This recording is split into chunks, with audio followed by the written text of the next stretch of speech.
એની અંદર સૌથી વધારે જો ખેડૂતો સાથે અન્યાય થયો તો લાખણી દિયોદર વિસ્તારના ખેડૂતોનો, કારણ કે વાવથરા જિલ્લામાંથી આ બે તાલુકા એવા હતા કે જે 1120 કરોડના પેકેજમાં નહોતા, તેમને 10,000 કરોડના પેકેજની અંદર મૂકવામાં આવ્યા છે. તો આ વિસ્તારની અંદર થરાદના પટ્ટાના વિસ્તારનો બી ઘણા બધા છે, જે રા તાલુકાના ગામો છે, આ બાજુ લાખણીથી આ બાજુ તાલુકાના થરાદ તાલુકાના ગામો છે કે 44,000 સહાય જે આપવાની હતી એની જગ્યાએ કે 2500, 3,000, 3500, 8-9,000 રૂપિયા સહાય ચૂકવવામાં આવી છે. તો આ છે ખેડૂતો સાથે અન્યાય ક્યાં. મને બીજો મુદ્દો એમની અંદર એવો હતો કે ક્યાંક સરકારી તંત્રના અધિકારીઓ જ્યાં વીસીથી મોડી અને ખેતીવાડી અધિકારી ધારાસભ્ય સુધીની વાતોની અંદર એવું મળ્યું કે તમને સહાય એ મળવા પાત્ર જેને સર્વે થયું હોય એ તમે ફોર્મ ભર્યા. આવા 80%થી વધારે ખેડૂતો છે હજી સુધી. તો આવા લોકો માટે અમારી માગણી છે કે પોર્ટલ ફરીથી ખુલ્લું મૂકવામાં આવે અને બાકીના જે રહી ગયા છે જેમને ઓછી સહાય આવી છે એને ફરીથી 44,000ના જે ક્રાઇટેરિયા ધારાધોરણ મુજબ છે એમને ફરીથી સહાય ચૂકવવામાં આવે. આ બી માગણીઓ છે. અને એક બીજો અમારો એક આવેદનપત્ર છે કે આ જે છે અમે આગથરાથી ધાંધરા સુધીનો રોડ છે 2023ના 11મા મહિનામાં જે પાસ થયેલો છે, 44 કરોડ 56 લાખ રૂપિયા એના માટે પાસ બી થયેલા છે. એનું કોમ બી આપેલું છે. કોમગીરી છે એટલી બધી 8 વર્ષથી ચાલે છે કે હજી 30% સુધીનું કામ પણ થયું નથી.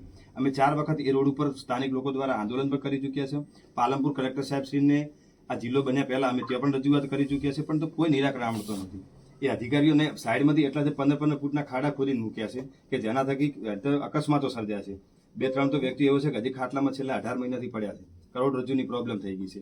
અમે વારંવાર રજૂઆત કરવા છતાં આ થતું નથી. અમે શુક્રવારના દિવસે જ્યારે કાર્યક્રમ કર્યો ત્યારે કે મંગળવાર સુધીમાં આપ સાહેબશ્રી ને આપનો જે વિભાગ છે એ રૂબરૂ મુલાકાત લઈ અને એનું સમાધાન કંઈ કરી આપો. એટલે બુધવારે 1 તારીખે અમે રસ્તા રોકવા મજબૂર બનીશું. એના માટે આપને લેખિત પણ રજૂઆતો કરવા આવ્યા છીએ. બરાબર, આ બે અમારા આવેદનો છે.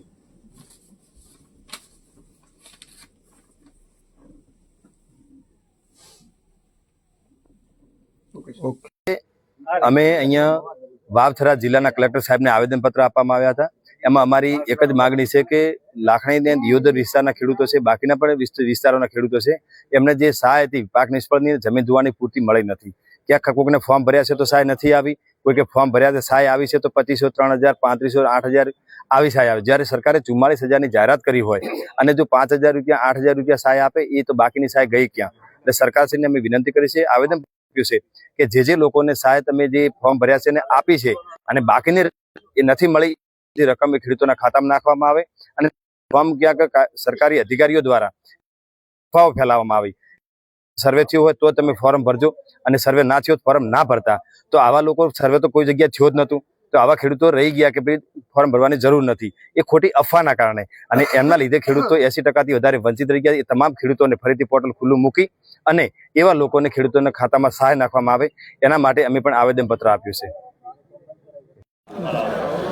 આપણે ચોમાસું પાક નિષ્ફળ ગયો એ બાબતે મુખ્યમંત્રી સાહેબે બોલ્યા કે ભાઈ 44,000 દરેક ખાતા દીઠ ખેડૂતને સહાય મળશે. એ સહાય નથી મળતી. લોલીપોપ કરીને 2500, 2,000, 5,000 રૂપિયા આપી અને ખેડૂતોનો બધા ખાતા અડધા 50% ખાતા તો બાકી રહી ગયા છે અને 50% ખાતામાં સહાય અમુક ટકા મળી છે, અમુક ટકા નથી મળી. ખાલી માત્ર 5% પ્રમાણે ખેડૂતોને સહાય મળી છે અને ખેડૂત 44,000 જે મુખ્યમંત્રી સાહેબ બોલ્યા હતા એ તમારે સહાય મળી. હું ખેડૂત મલાભાઈ રબારી ઘાણા. મારે સહાયના ફોર્મ ભરવા માટે 2-4 ખાધા ઓનલાઈન ચાલ્યું નહીં અને ખોટી અફવા એટલે કે આયનમાં સહાય મળવા પાત્ર નથી. અમે ફોર્મ ભર્યા વગર રહી ગયા. આ માટે ફોર્મ અમારે લેવા રજૂઆત કરવા બાબત ખોટી અફવા બધી કે આ ફોર્મ ભરવા કોઈ કશું